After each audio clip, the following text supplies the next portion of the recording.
Semua dimulai dari matahari terbit saat sang surya hendak menyinari Lombe Kabupaten Buton Tengah. Ya, itu merupakan salah satu daerah yang berada di pesisir Kabupaten Buton Tengah yang dimana masyarakat dan laut memiliki hubungan yang begitu dekat. Hai, perkenalkan saya Yasir Karimang, seorang anak yang besar di daerah pesisir di Kabupaten Buton Tengah, Provinsi Sulawesi Tenggara. Ini kakek saya. Beliau berprofesi sebagai petani rumput laut sejak saya masih di bangku sekolah dasar. Membudidayakan rumput laut memang menjadi mata pencaharian utama kakek saya. Indonesia merupakan salah satu poros maritim dunia, di mana negara ini memiliki kekayaan laut yang sangat melimpah ruah. Tak hanya dari sisi perikanan, dukungan biota laut lainnya seperti terumbu karang maupun rumput laut merupakan bagian penting dalam membentuk ekosistem laut yang indah.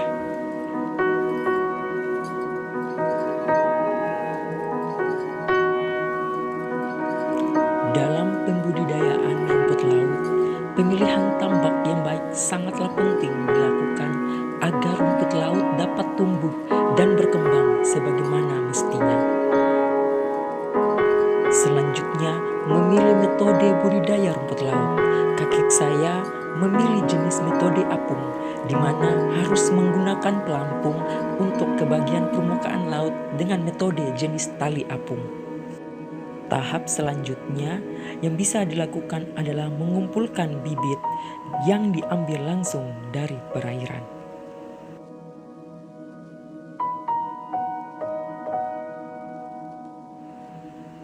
Bibit yang unggul tidak mengelupas, tidak ada bercak pada batangnya, memiliki banyak cabang, dikumpulkan dari lokasi perairan, berumur antara 25 sampai 35 hari.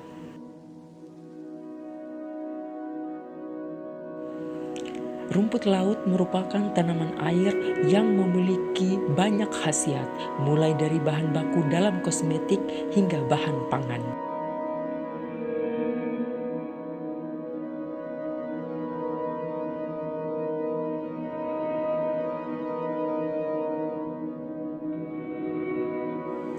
Proses perawatan pun harus diperhatikan untuk menghasilkan bibit yang unggul.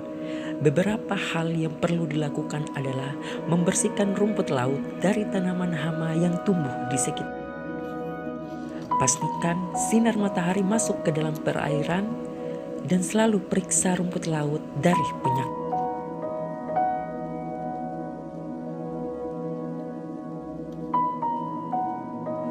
Setelah melewati proses budidaya yang cukup panjang, tahap akhir yang harus dilakukan adalah memanen hasil.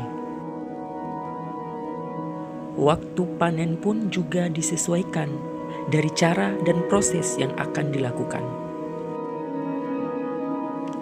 Proses panen dilakukan dengan cara mengangkat seluruh tanaman dan tali penggantungnya. Selanjutnya, rumput laut dilepas dari tali penggantungnya. Jika rumput laut sudah dipanen, kita bisa mengeringkan di bawah sinar matahari secara perlahan.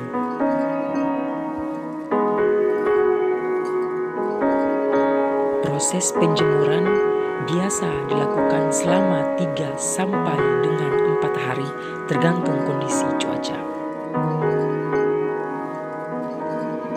Selain kebutuhan pasar yang terus meningkat, keuntungan budidaya rumput laut lainnya yang bisa dirasakan oleh masyarakat yaitu penyerapan tenaga kerja. Budidaya rumput laut tidak sesulit pekerjaan para nelayan dalam mencari tangkapan, di mana nelayan sendiri lebih banyak dilakukan oleh kaum pria. Berbeda dengan budidaya rumput laut yang bisa dilakukan oleh semua kalangan, baik tua atau muda, laki-laki atau perempuan. Sebagai anak pesisir dan generasi muda, saya harus memberikan perhatian dengan ikut mengawasi, mencintai, empati, serta ikut berperan dalam menjaga kedaulatan maritim dan ikut mengembalikan kejayaan kemaritiman Indonesia.